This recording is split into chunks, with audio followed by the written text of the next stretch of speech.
Fresno County is home to a rich diversity of people and natural wonders. It is famous for being the most productive farmland in the world. The past 3 years have been the driest since 1895, and the drought is affecting the lives of the residents of Fresno County in many devastating ways. As access to available water dwindled, Fresno County residents and businesses, both urban and rural, were faced with hard choices and many changes. The following interviews are from Fresno County residents affected by the California drought. When we don't have enough water for the farm, we have no choice but to not plant some crops.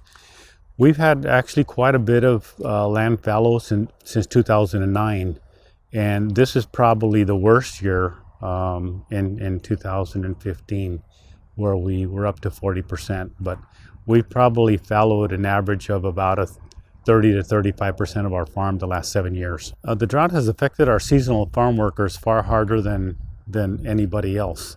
For instance, in our cantaloupes, we used to hire over 300 people to harvest our cantaloupes, but we're going to be down to closer to 200 workers by next year.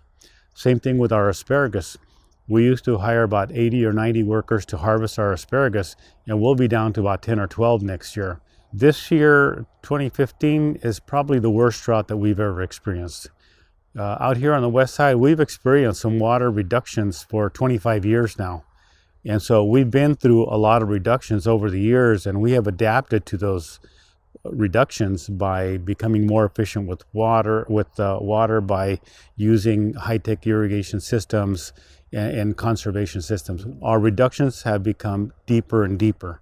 And in 2014 and 15, we actually got zero water allocation. Next year, we don't know what's going to happen. We don't know whether we'll get zero, or even if it's a wet year, we could get maybe only 10%. So as bad as this year is, it could get worse next year. As a result of the drought, there have been impacts to farmers here. I know of a number of farmers that are my age. They're up in age, and they can't. They see they either can't survive it, or they don't want to. They've given up the fight, and they say, "I'll just retire and sell the farm." I've seen more of that than I care to see.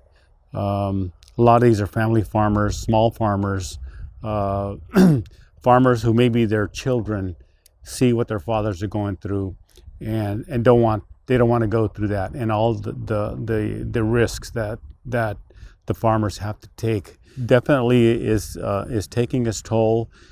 The thing about the drought, it's a very slow disaster. It doesn't happen in one day like an earthquake or a hurricane. It's a very slow death.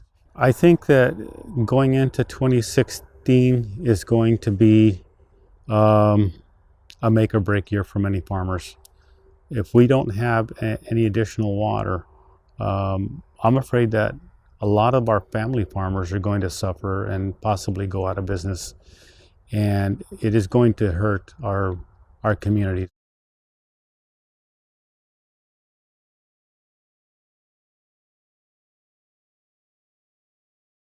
Yeah, California is blessed. It's unique. It has one of the largest aquifer systems in the country.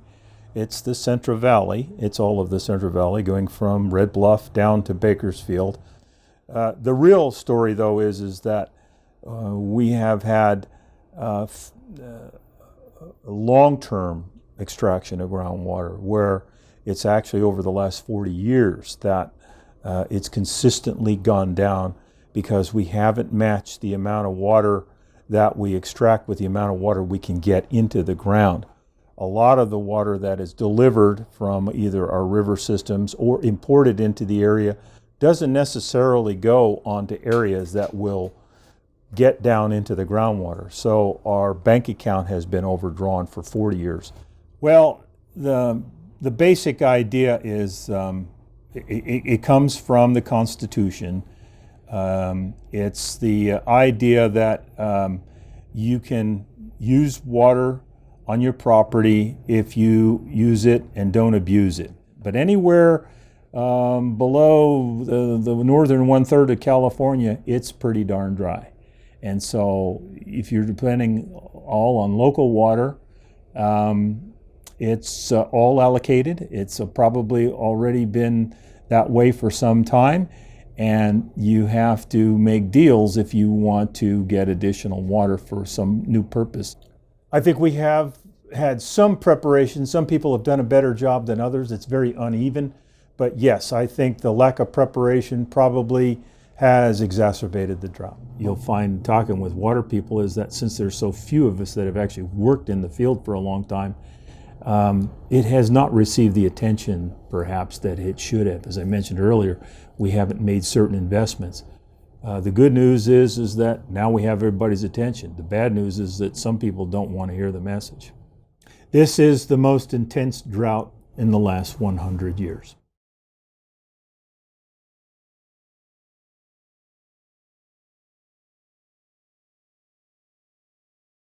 Well, my department is responsible for supplying water to the city, so the drought has had a major impact on my department professionally.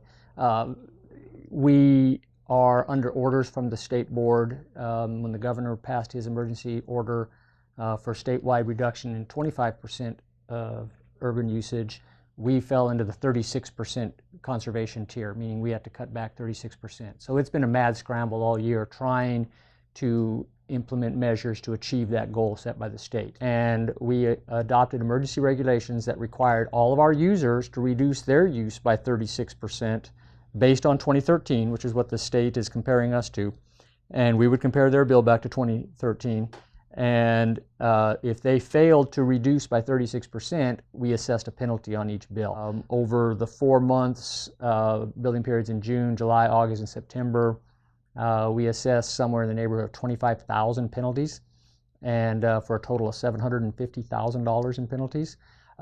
We invested $30 million in a wastewater recycling plant that treats our wastewater to a very high level, disinfects it, and allows us to use that treated wastewater to irrigate our public landscaping. And we've invested $10 million in water banking facilities to store water for the next drought and for this drought and for growth as we grow. But when the snowpack is at 25% like it was, this last winter, you can't conserve your way out of a drought that's that severe. But the last big dam, big storage facility built by either state or federal government was New Maloney's, and that I think filled in 1983. And the state's population has increased more than 50% since then. And in reality, urban users for a long time have been insulated from the drought. They think water comes from the faucet. They don't pay that close attention to the overall water aspect. We in the water business pay very close attention, and agriculture is obviously closer. And because we are part of the valley, which is so ag dominated, I think there's a better understanding of water issues here in the valley. Clovis capped 18,000 sprinklers in May. And if you notice, many parts of town, when they had developed along the side of the street, along our major arterials, there's big areas of turf and trees. Well, if you drive them now, the trees are still alive, but the turf is all dead because we capped all the sprinklers that were irrigating the turf and just kept the sprinklers going on the trees to save the trees. You go by some of our parks, it's kind of, some of them look a little brown because we've cut back water there. The areas that we have on the recycled water, we can continue using, and they're nice and green. I think frustration. Frustration for, everybody realizes it's drought. The good thing is okay, now people recognize and are taking water a little more serious.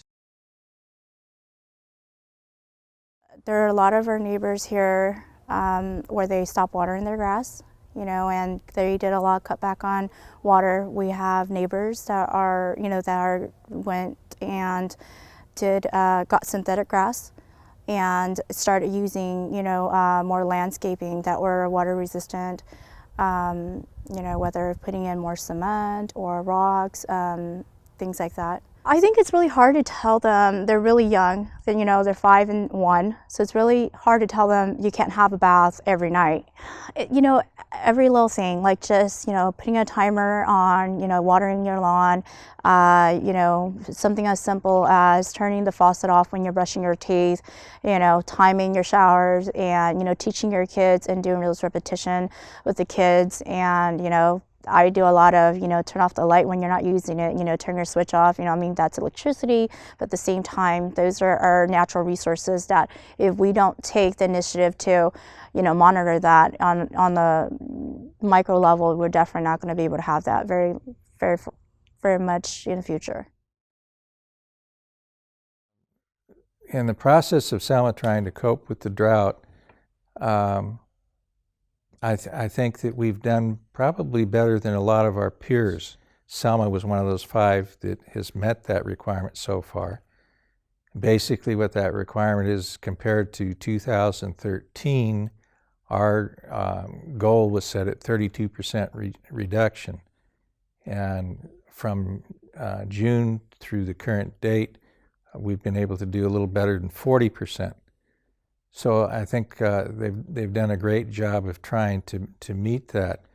I think the reduction that the citizens of Selma have accomplished to save 40% over their 2013 level indicates that they're concerned and that they're making the steps that we've asked them to make to save on irrigation, make changes within the home, repair plumbing lines and leaking situations that are causing overdrafting of their water.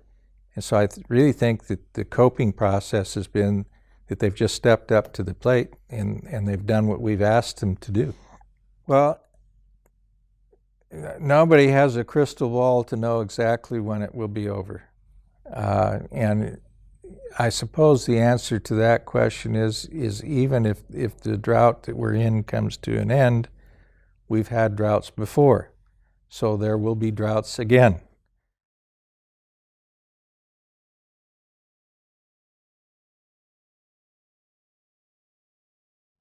Well, I kind of look at life right now as before the drought and after the drought, because it's dramatically different in a lot of ways. Our acreage has been cut in about half. We've lost about half our employees. We've had to make dramatic changes to our business operation and our business plan. Without water, we can't grow trees. Before the drought, we farmed 1,200 acres of permanent crops, all different kinds of citrus, almonds, pistachios, and olives. Over the course of the 4-year drought, we've cut back on acreage year after year, and trying to match the number of acres we have with what we believe our available water is. Well, we didn't cut back on hours. We let people go. We let go about half of our workforce, to correspond with the loss of acreage. Just it goes hand in hand. But other things that you may not see is that the impact on suppliers in town. We're not buying as much fertilizer. We're not buying as many tires. We're not buying as much, you name it, because we're not farming as much. We're not paying as many employees. Because we've pushed out so many trees, the packing houses that we deal with have less fruit to pack. So that impacts the people that work there at the packing house or where we get our cartons from. It works its way through the economy. Unnecessary. Unnecessary again because it doesn't have to be this bad. It didn't have to be as bad as it is. If we would have been able to have even a 10, 15, or 20% water supply, it would have been a game changer for us, as opposed to 0, which is what we've received the last 2 years.